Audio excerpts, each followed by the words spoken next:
Hi, it's time for another verb of the day. Today's verb is come, and this has actually been our verb of the week. This is the fourth video all about our verb, come. So let's do a quick little review. In part one, I went through some of the basic definitions, but as you're going to see in a moment, we have even more phrasal verbs to discuss. So I'm just going to quickly review that come is an irregular verb.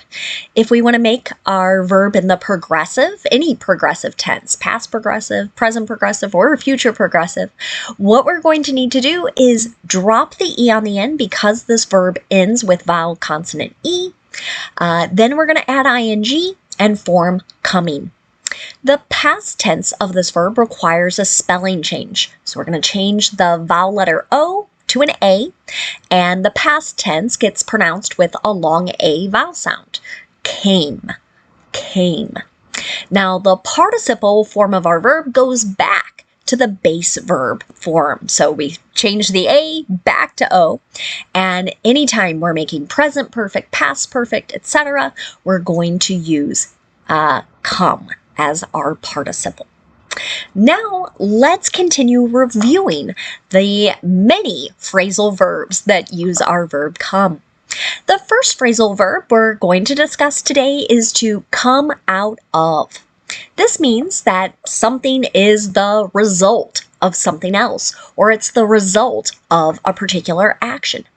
An example of this in a sentence might be, what will come out of these meetings? I want to know, what's the result? Are we going to have a process that is different? Are we going to have a new event? Right? This is an example of the simple future using will. Another phrasal verb you might encounter is to come out on. This generally means we're having some particular outcome. An example of this might be, the team came out on the losing end, but all the players gave a great effort. Here's a simple past tense sentence, right? And we can see the outcome, right? They lost from that. Another phrasal verb you might encounter is to come out with.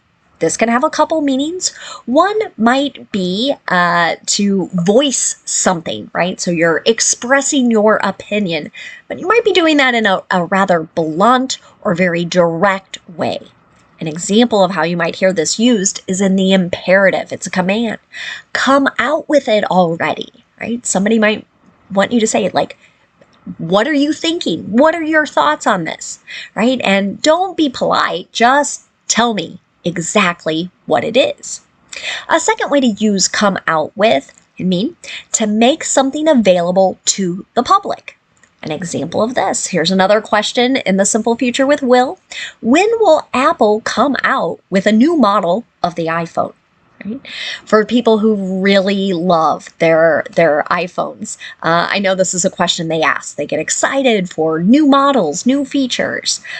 I'm going to be honest, I can't even remember which model we're on right now. Another phrasal verb you might encounter is to come over. This can also have a number of different meanings. One way to use come over means to go to someone else's house.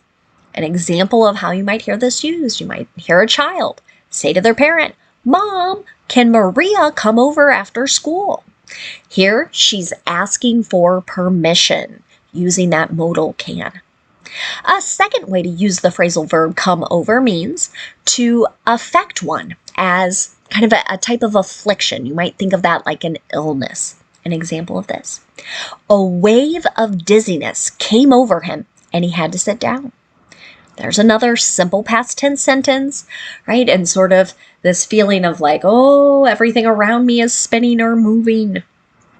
A third way to use come over means to change one's position or someone's views on a particular matter. An example of this, they won't come over to our side. Here's another simple future, but this one's negative. Someone might be making a prediction that they don't think these other people are going to change their view or their position on a matter. Another phrasal verb we'll discuss is to come through. This can have a number of different meanings. We're going to discuss 6, I believe. So one way to use come through means to win, to achieve, or to accomplish something. An example of this: she came through the advanced course with an A. Right? So here we're noting the grade. Okay? She did quite well in this advanced course. A second way to use come through means to be revealed. And many times it's despite or not counting the fact that someone was trying to hide something. An example of this might be, her sadness came through as she spoke. So this might be someone who was like, I'm not crying, but you could sort of hear in how they spoke that they were feeling that particular emotion. A third way to use come through can mean to be approved. An example of this: will the loan come through? There's another simple future sentence with will, right? We want to know, is it going to be approved? Will the bank loan us money for some project or maybe some purchase? A fourth way to use come through means to be received, transmitted, or broadcast. An example of how you might hear this used: your voice isn't coming through. Let's hang up and try again. Sometimes this happens with cell phones. In this sentence, we're using the present progressive or the present continuous to talk about something that's happening right now. And sort of like your voice isn't being transmitted. It's not, or in this case too, it's not being received on the other end of the phone call. A fifth way to use come through can mean to travel through a particular area. An example of this might be, if you ever come through town, let me know. Okay. Here's a conditional statement. Someone is suggesting maybe that we'll get together, we'll meet if someone travels to this particular town.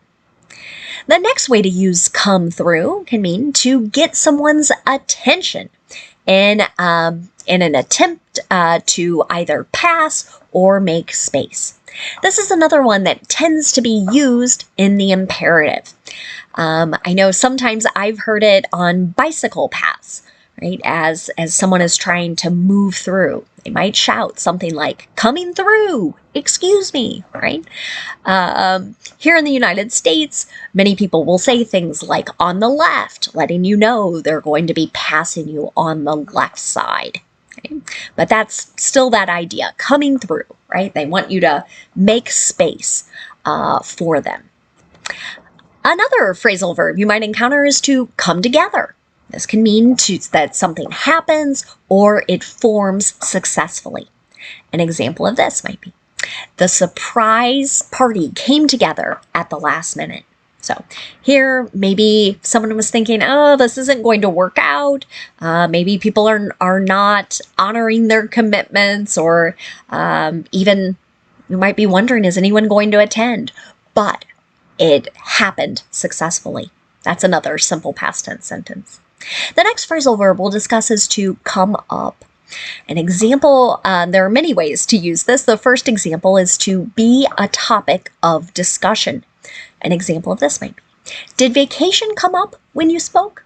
Right? I want to know, is that a topic you discussed? That's a yes or no question in the simple past tense. A second way to use come up means to happen unexpectedly. An example of this might be, something has come up and I can't go.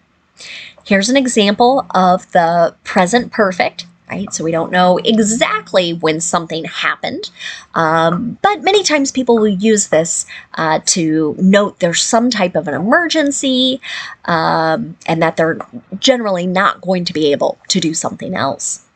A third way to use come up can mean to increase in value. An example of this might be, interest rates have really come up in the last few years. This is another present perfect sentence, right? Kind of talking about something that started in the past and is continuing into the present. And again, meaning kind of the number is increasing. A fourth way to use come up means to come near or to approach. An example of this might be, she came up to me and asked me for money. So here's another simple past tense sentence, right? You can imagine maybe someone walking towards you, approaching you, and then making this request. A fifth way to use come up means to rise or travel to a higher point. An example of how you might hear this used, when does the sun come up here? That's a simple present question. The last phrasal verb we're going to discuss with the verb come is to come within. This can mean that something falls within a certain category or in a certain range. Example of this might be, do these results come within the normal limits? Right? Sometimes I know as I have medical tests, right, and they might give me the results and I don't know, like, is that normal? Should I be concerned? Right? So this could be a good question to have. Does this come in kind of the normal limits, right? Is this number okay? Or is there some type of problem? Now let's spend a few more minutes looking at words and phrases that are connected to our verb come. The first word we're going to discuss is the noun up-and-comer. Okay, you might recognize this from one of yesterday's adjectives. So this noun is referring to a person who shows promise in a particular field, and it appears or it seems likely that they're going to be very successful. An example of this might be, have you seen Lily Johannes play yet? She's a real up-and-comer. This is a young soccer player here in the United States, or to people watching outside of the United States, a female footballer. Okay. Another phrase you might encounter is to come to pass. This generally means something is happening or occurring. An example of this might be, there has been pressure to make more renewable energy, and so it came to pass that the world's tallest wooden wind turbine was constructed. Okay, so it's kind of a wordy sentence there, but I borrowed it from a newspaper article I was reading recently. Again, talking about different ways we can make energy in more sustainable ways. So it happened that this particular thing was built. Another phrase you might encounter is to come to mind. Sometimes people will use this to talk about remembering or recollecting something. An example of how you might hear it used, it just came to mind what happened with the leftover supplies, right? So maybe someone was looking for these things. Like, did you see this, right? And at first you might go, no. But maybe an hour passes or a day passes and you remember, right? You could use that phrase, it came to mind. Another phrase you might encounter is to come out of left field. This means to be very surprising and unexpected. This also comes from the sport of baseball, in case you're wondering, why left field? So an example of this in a sentence might be, the company had been posting record profits, so the layoffs came out of left field. Just means people didn't expect that there would be a reduction in the workforce. One more phrase for us to discuss today, and that phrase is to come in handy. Generally means something is performing some type of function in a useful way. An example of how you might hear this used. This app will come in handy when we're traveling. Right? So I know there are many people that use all kinds of different things. Could be related to mass transit and an app that will allow you to plan your routes and pay any fees. Could be something else, but the idea is this thing is useful. It comes in handy. Thank you so much for watching today's video. I hope some of our phrasal verbs and just general phrases will come in handy for you later. Thanks a lot for watching. Have a great day.